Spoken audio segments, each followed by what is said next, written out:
Simba 2 hours 3 minutes run టైంతో August 9 థియేటర్లో release అయ్యి ఇప్పుడు ఆహాలో స్ట్రీమింగ్ అవుతుంది. ఇంక ఈ సినిమా కోసం చెప్పాలంటే ఒక మంచి సినిమాకి ఇంతకంటే మంచి కథ అవసరం లేదు, కానీ చెప్పే విధానం రాంగ్ రూట్లోకి వెళ్ళింది. అర్థమయ్యేలా తీసుంటే కొంచెం బాగున్ను. అలాగే మొన్న వచ్చిన మహారాజా మూవీ స్క్రీన్ ప్లేని ఈ సినిమాకి వాడుంటే ఈ సినిమా ఒక రేంజ్లో హిట్ అయ్యేది.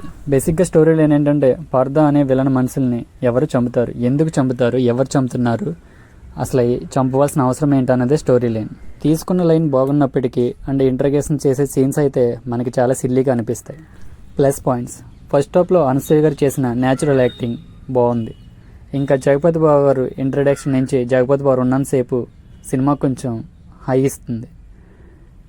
ఇంకా బ్యాక్గ్రౌండ్ మ్యూజిక్ అండ్ విలన్ ఎలా చంపుతున్నాడు, ఎందుకు చంపుతున్నాడు అనేది తెలిసే సీన్స్ కొంచెం బాగుంటాయి. ఇంక ఈ సినిమాకి కథ అందించింది రచ్ ఆఫ్ ఫేమ్ సంపత్ నంది గారంట. అండ్ కథ వరకు బాగానే ఉంది, కానీ స్క్రీన్ ప్లే విషయంలోనే కొంచెం తేడా కొట్టింది. మైనస్ పాయింట్స్, తీసుకున్న కాన్సెప్ట్ కథ బాగా ఉన్నప్పటికీ అన్ని సినిమాల్లో చూసినట్టు routine template. Flash back story అయినా బాగుందంటే అది లేదు, మనం ఎక్స్పెక్ట్ చేసే స్టోరీ లాగానే ఉంటుంది. ఇంకా లాస్ట్లో ఏదో ఉందా అని ఇంట్రెస్ట్గా చూద్దామని కూడా లేదు, లాస్ట్లో చాలా సింపుల్గా తేల్చి పడేస్తారు. ఇంకా ఎవరు చేస్తున్నారు, ఎందుకు చేస్తున్నారు అని కొంచెం థ్రిల్లింగ్గా పెట్టుంటే కొంచెం ఎంగేజింగ్గా ఉండేది మూవీ. లాజిక్ లేకుండా పబ్లిక్లో మర్డర్లు చేస్తారు, అలాగే పోలీసులకి ఈజీగా దొరికిపోతారు. ఇంకా ఈ సినిమా ఫ్యామిలీతో చూడొచ్చు అంటే ఎస్ చూడొచ్చు, అడల్ట్ కంటెంట్ అయితే ఏమీ లేదు.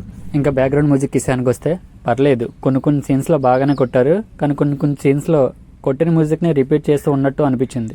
ఫైనల్గా నేను చెప్పేది ఏంటంటే తీసుకున్న స్టోరీ లైన్ బాగానే ఉన్నప్పటికీ థ్రిల్ లేకపోవడం, ఇంట్రెస్ట్ లేకపోవడం, అక్కడక్కడ స్లో నేరేషన్తో ఉండడం, ఇంకా కొన్ని సీన్స్ బాగుండడంతో ఓవరాల్గా ఒకసారి అయితే చూడొచ్చు.